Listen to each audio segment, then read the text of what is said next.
semaine ñu fas yéene waxtaanee waat actualité politique waaye tam ak tournée bi nga xamante ni actuellement le premier ministre mu ngi koy amal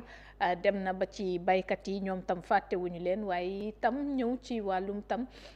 suñu ko waxtu wi mayee lu ci mel ni local yi waaye tam Pastef également bi nga xamante ni soxal nañu ak li nga xamante ni tàmbale nañ ko gis sur le terrain ñuy massifier wala remobilisation bi nga xamante ni ñu ngi koy waajal yooyu yëpp fan la aaju moo waral tey nag ñu daal di dalal Abdou Aziz Dabakh Soumarou moom nag moom mooy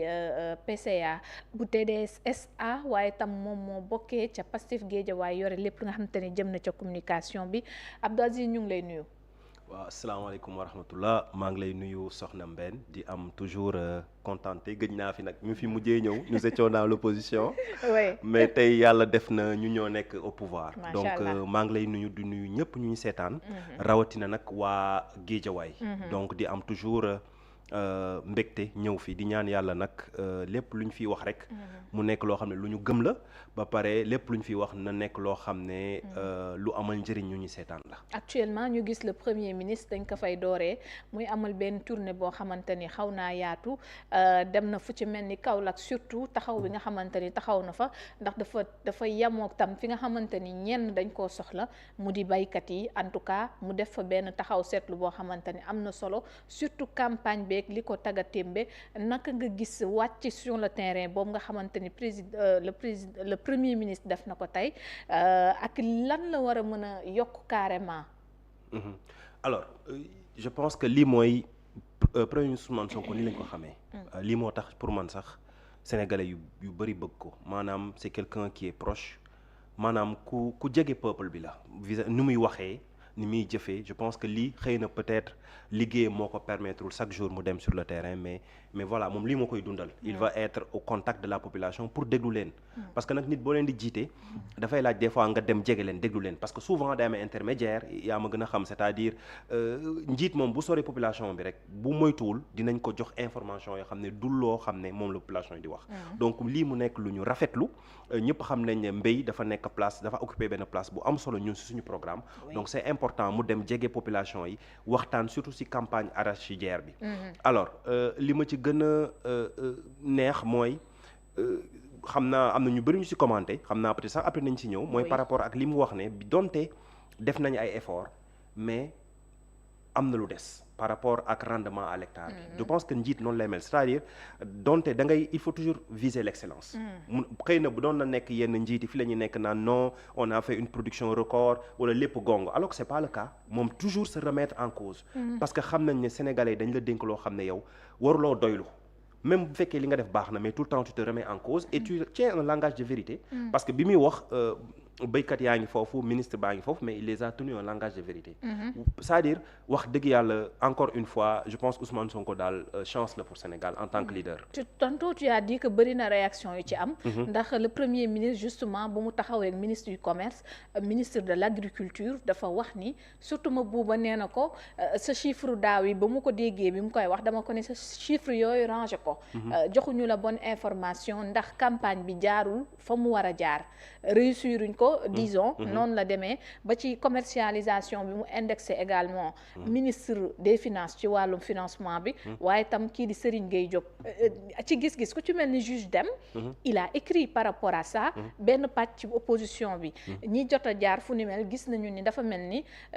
Ousmane Sonko le premier ministre dafa humilier ses ministres tey su waxee ak ñoom nii ci kanamu donc ñi nga xamante ni ñoo di béykat yi voire même fuir ses responsabilités en tant que chef de gouvernement moom bu dee mbir yi dafa taggatémbe wala dafa lajj ci moom la commencé loolu loo ciy tontu. alors man du ma am la même approche du ma ko gisee noonu gis nga les ministres là Mbène suñu ay surga lañ on les paye avec l'argent du contribuable sénégalais c'est pas du je veux dire bu amee ñuy servir nit ñi ñoom la bien entendu lu ñu def lu ñu nawlu la parce que servir sa réew nag dara gënu koo màgg donc pour man c'est un langage de vérité rek fii amul ñun ñëpp ay sénégalais lañ amul fii maanaam nit warul rëy boo xam ne bu ñu la waxee li nga def dese naa baax la preuve le président Ousmane Sonko bu fekkee ministre def na lu liggéey bu rafet mais da koy wax ñëpp dégg ko mais bu jàppee ne li nga def baax na naam mais war nañ ko gën a defaraat pour man lu baax lu normal la nous sommes entre sénégalais. c'est des ministres ñoom seen gisin maanaam waxu biir la waroon nekk waaye jël summeeku ci responsabilité bi jox leen ko en tout cas noonu la ci gisee summeekuwul ci parce que c'est lui le chef du gouvernement. mais ñan ñoo pour man fii patron yi mooy béykat yi surga yi patron yi. ñoom surga yi mooy ministre yi. à travers intervention bi dafa wane béykat yi yéenay patron yi vous êtes beaucoup plus important même que les ministres. wax leen tenir leen un langage de vérité parce que nag quand même bu fekkee liggéey bi des na ne ko loolu dara newu ci mi ngi mel ni yow sa boss bu ñëwoon ne la mbenn wax dëgg yàlla ni ngay présenté baax na mais gis naa ne war nga ko gën a yokk. day wan ne moom day wan ne on va dire importance bi mu jox. da koy ñaax ba bari di jox importance ñi mu jox béykat yi ñoom ñooy patron yi ñoom ñooy chef yi ñoom ñooy liggéey bu gën a metti ministres ils sont là pour servir. et je veux dire bu muy tenir discours bi nag le premier ministre au contraire dafay assumer ay responsabilités en tant que premier ministre. C'est le contraire du mel ni sax ni ay ministre am comme ni ñu ko gisee mi ngi mel ni ñi vaar le premier ministre teg fii ministre ñaari ministres yi ak moom ci bi muy wax mu mel ni ñoom en tout cas benn position ànduñu ci ñi premier ministre gisee tey li nga xamante ni moom la wax tukkee tam ci li baykat yi. ñoom c'est dans leur style. xam nga fi li ñu fi yàggoon gis tout le temps xam nga Ousmane Sonko c'est un personnage politique atypique wax dëgg yàlla nañu ko nangul. moom il n'est pas dans la langue de bois nekk ko fi di rafetal du politiquement correct moom il te dit les choses telles quelles sénégalais yi mën ko dégg moo tax ñu déglu ko la peur dafa dem ba ci àll bi di wax ak béykat yi encore une fois ministres yi c'est des serviteurs de la République bu amee ay boss bu amee ay patron mooy béykat yi di nekk ci naaj bi di béy ñooñu pour man bu taxawee nag wax leen ne man kat sama ndaw mii ma fi teg. li mu def baax na mais gis naa ne dina gën a baax c'est un langage de vérité et ça montre aussi que mais nomméwul ay ministre rek di nelaw ça veut dire que derrière il y a un contrôle xam nga bu demee ba wax ne est-ce que loolu du problème déedéet loolu waaw ma ne loolu mu gis dem ba gis ni ñii ñi ngi fësal ay chiffres yoo xamante ni en tout cas du chiffre yi dëggantaan yi am yi maanaam résultat wu liggéey bi ñu tàmbali woon. alors du ma ko gisee noonu. en tant que ministre parce que moom c'est le premier ministre peut-être que ministre bi résultat yi muy génne il le fait de bonne foi. jàpp naa ne il le fait de bonne foi. mais le premier ministre dafa am peut-être d'autres informations pour wan ne ko ñun def nañu ay coytu on s'est rendu compte que les chiffres que yi nga génn c'est pas forcément les bons chiffres. c'est juste pour montrer que le président de la République ak le premier ministre tooguñu fi rek ministre bi lu ñu indi et c'est bien c'est une alerte pour tous les ministres ñu xam ne nag parce que tamit loolu yàgg na fi am ministre boo xam ne day ñëw defar lépp bu mu rafet mi ngi mel ni lu ñu doon def rek président de la République bi war a ñëw ci benn gox ñu peinture defar tali yi peinture président bu jaaree foog ne fii lépp nice alors que y a des problèmes mais à travers ce message là le premier ministre il leur montre oui jox nañ leen ministère mais bu leen jàpp ne ñun dañuy nelaw de lépp lu ngeen di def il y a un contrôle derrière ñu ngi xool ndax li ngeen ñuy wax c'est baax na wala baaxul et loolu yaa ngi koy wan aussi population yi wan nañ ko man premier ministre là mais nag je rentre dans les détails duñ ma jox juste des chiffres et ma d'accord ci man de c'est la lecture bi ma ci gis pour moi c'est une leçon de leadership wane déjà que il est en contact de la population wane déjà aussi que ñi mu dénk parce que nag quoi qu'on puisse dire et je le répète tout le temps le premier comptable de la gestion aujourd'hui du projet c'est le président Ousmane Sonko